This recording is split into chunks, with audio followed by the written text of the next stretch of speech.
In this list we are revising when to double a consonant in a multi-syllabic word. So these words all have more than one syllable. So we're looking at closed syllables. So if you have a short vowel, you're going to have two consonants after it, and you're going to split the word into its syllables between the two consonants. So consonants don't have to be the same, but you'll see in this list mostly they are. It's just down to embarrass where we have an M and a B, so we'd split it between those two consonants. We don't have a lot of open syllables in this list. There's only really allergic. We've got any vowel with an R is an R-controlled vowel, and that always makes a long vowel sound. So hence we only have one consonant after the long vowel sound. And we're going to split this syllable after the vowel sound. So even though the R is not a vowel, because the ER is making a vowel, we split it after the R. Now the other thing you can see happening in these words is that because we have a short it sound in classic, terrific, erratic and allergic, and it's more than one syllable, we're just putting a C after the I, not a CK. We only put CK really in a short word with a short vowel sound. The only reason we'll add a K here, if it changes, if there's a chance of it changing the C to its soft sound S. Okay, so embarrass is a really interesting one here because you've got the two consonants after a short et, two consonants after a short at, and two consonants again after another short at. So you've got MB, double R, double S. So quite an interesting word. Once you understand long and short vowels and open and closed syllables, you're able to spell virtually every word, every multisyllabic word, because the phonics in them is much simpler now than in a short word. Now let's have a look at the meanings of these words. So attend means to be present or to go regularly to somewhere like school, or to deal with something, to attend to something.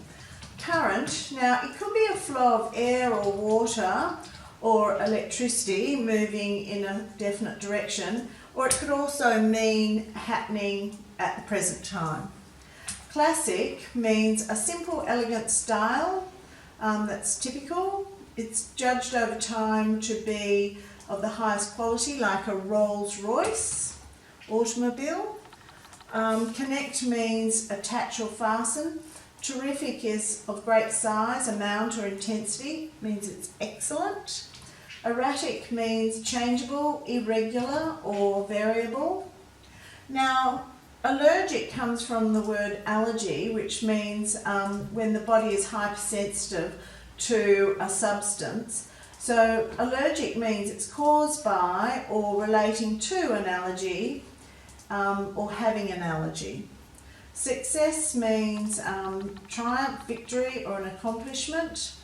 An address is a formal speech or details of where a person lives or an organisation is situated.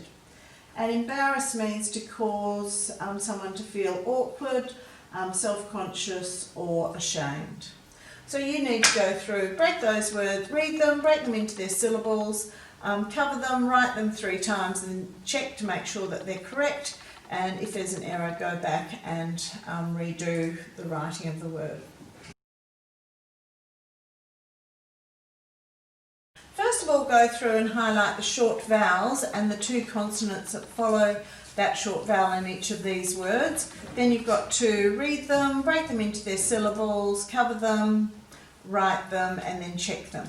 So down here you're going to fill in the gap with the missing list word. This is just to show that you know the meaning of the words.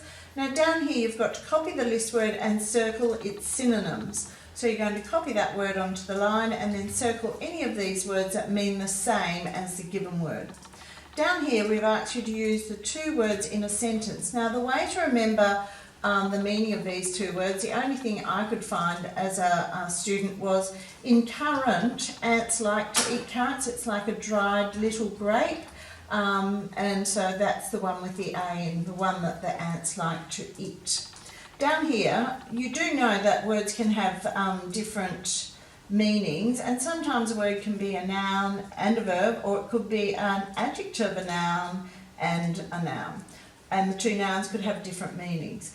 So what we want you to do is to read the clues that we've given you and work out which list word will you write here that fits both those definitions, and which will be the list word that you write here that matches all those three definitions.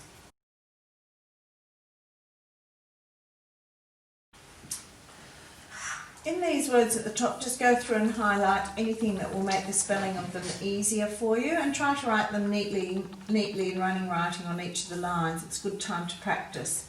Write the new word, circle if it's a noun, adjective or adverb, and then use it in a sentence. So look at the endings that we've put onto these words. We've done quite a bit of work on how to change the structure of a word by adding the right suffixes. So go through and work out which structure best fits that word with that ending on it. And then you've got to write a sentence using the word in that form. Down here you've got verb family, so you're simply writing the base word. Now, to know whether to write S or ES on the end of these, if you hear S, just add an S. If you hear IS, you know you're going to be writing ES. The ing is easy, and just remember that when you're adding ED for past tense here, it can make three different sounds. It can say T, D or ud, but you know you're always going to be writing ed on there unless it's an irregular verb. So fill in the gap with the list word or extension. So work your way through those. If you have any difficulty with this section here, you may like to discuss it within your group.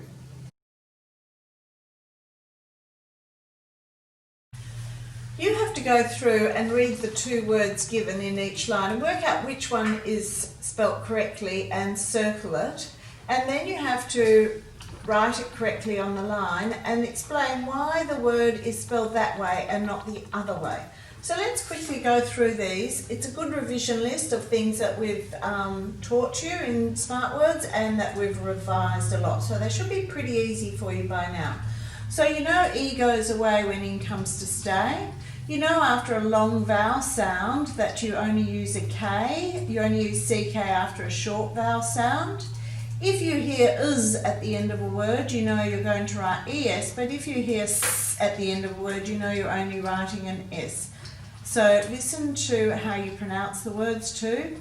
Now if you have a vowel before a Y, you don't change the Y to an I, and you never change a Y to an I when you're adding ing, because that would mean you'd have to have two I's together in a word, and English words never have two I's together. You know the way for checking if you're going to double a consonant before adding a suffix on? So if it's a short word with a short vowel sound, it has one consonant at the end of the base word and you're adding a vowel suffix. If you get 4 ticks for each of those things, then you know you're going to double the last letter before you add the vowel suffix on.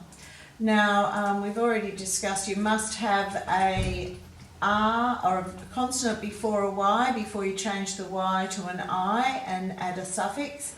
Now we've given you the 3 letters that follow a K to I, E and Y to make the K be used to be making the K sound in the word. Now L-E-Y and L-Y endings, most words that end in ly, it's an L-Y ending. There are only about 10 or 20 that end in L-E-Y, so if you're not sure, go for the L-Y. It's far more common. There are thousands of words that end in L-Y. Prettily, now you know that if there's a consonant before the Y, that we really like to change the Y to an I before we add a suffix. We do not like Ys in the middle of words unless we absolutely have to have them. English words do not commonly have a Y in the middle of them.